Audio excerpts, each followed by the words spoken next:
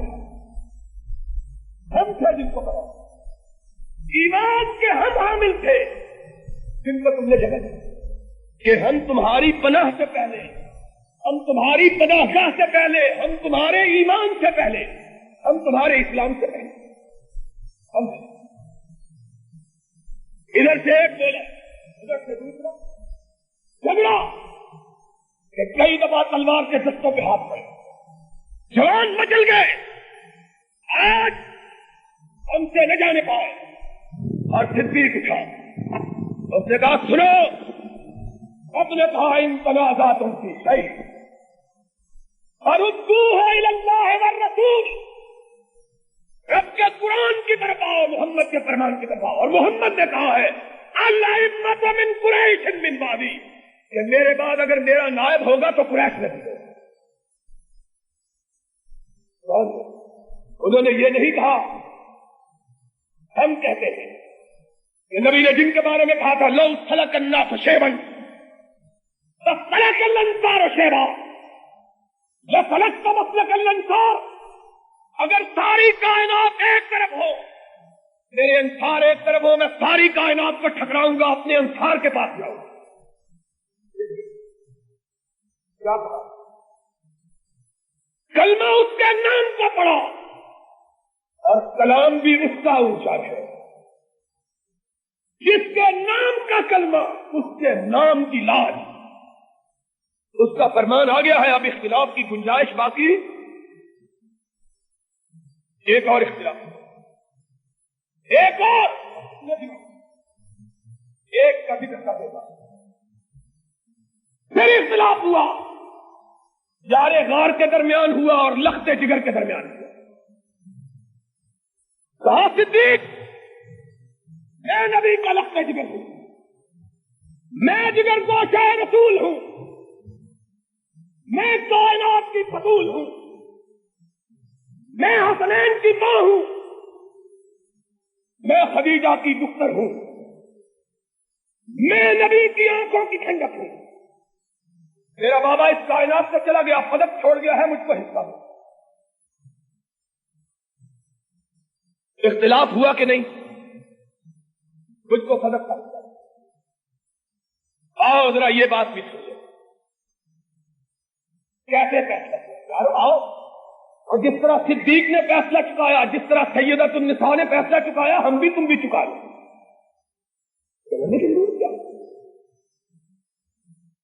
کہا فاطمہ کیسے آئی ہو؟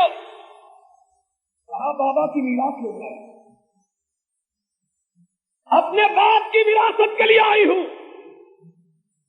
کہا فاطمہ جس باپ کی وراثت کے لیے آئی، اس بابا نے کہا نحن معاشر الانبیاء لا نورث ما ترکنا صدقہ۔ یاد رکھو، محمد مال و دولت کو وراثت میں چھوڑنے کے لیے نہیں آیا، علم کو وراثت میں چھوڑ کے جا رہا ہے۔ اس کا مال تقسیم نہیں ہوگا، جو ہوگا سب کا، اور تم کو نہ کسی نے بتلایا ہوگا۔ کہتے ہیں کہ سنیوں نے حدیث بنا دی، جاؤ فروع کعبی کو اٹھاؤ، جس طرح ہمارے ہاں بخاری ہے اس طرح دوستوں کے ہاں کافی ہے۔ اس میں امام جعفر سے روایت موجود ہے، کہا سن لو، نبی جب اس کائنات سے جاتے ہیں تو مال و دولت کی صورت ورثہ چھوڑ کے نہیں جاتے، علم و ہدایت کا ورثہ چھوڑ کے جاتے ہیں۔ امام جعفر اصول کافی کے اندر روایت ہے، نحن معاشر الانبیاء، یہی روایت جس کو ملا باقر مجلسی نے کہا کہ سنیوں نے فاطمہ کو جواب دینے کے لیے یہ حدیث گھڑ لی، اس کو اپنے گھر کا پتہ نہیں تھا کہ اس کے اپنے گھر میں بھی یہ حدیث جگمگا رہی ہے۔ ارے حدیث اور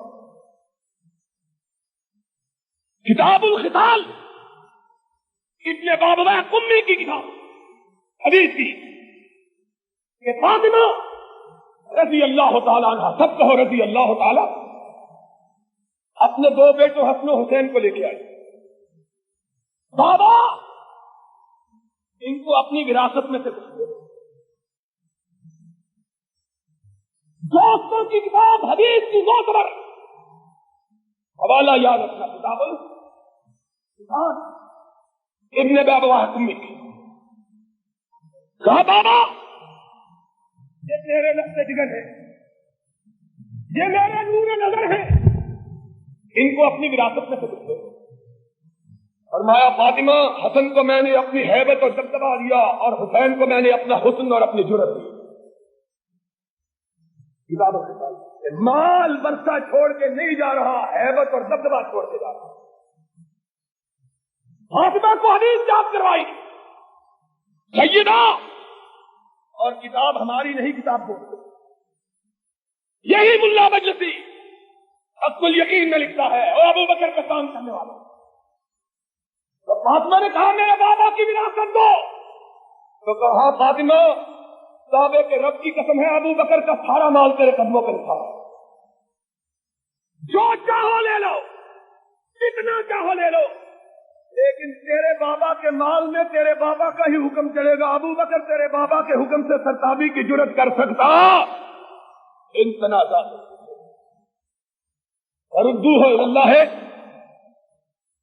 فاطمہ فرماتی ہے تو پھر صدق میں کیا کرے گا؟ کہا جو تیرا بابا کرتا رہا۔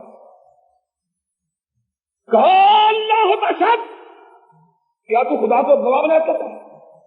اور کتاب میری نہیں، دوستوں کی شرح نہج البلاغہ ابن ابی الحدیث کی۔ کہا خدا گواہ ہے، کہا ابو بکر تو نے میرے بابا کا فرمان سنایا، اب بابا کے فرمان کے سننے کے بعد اختلاف کی گنجائش باقی ان تنازعات کو۔ اب بات آئی ہے تو سن لو، اب ساری بات سنا دیتا ہوں۔ وہ تو راضی چلے، یاروں نے کہا نہیں راضی نہیں ہوئے۔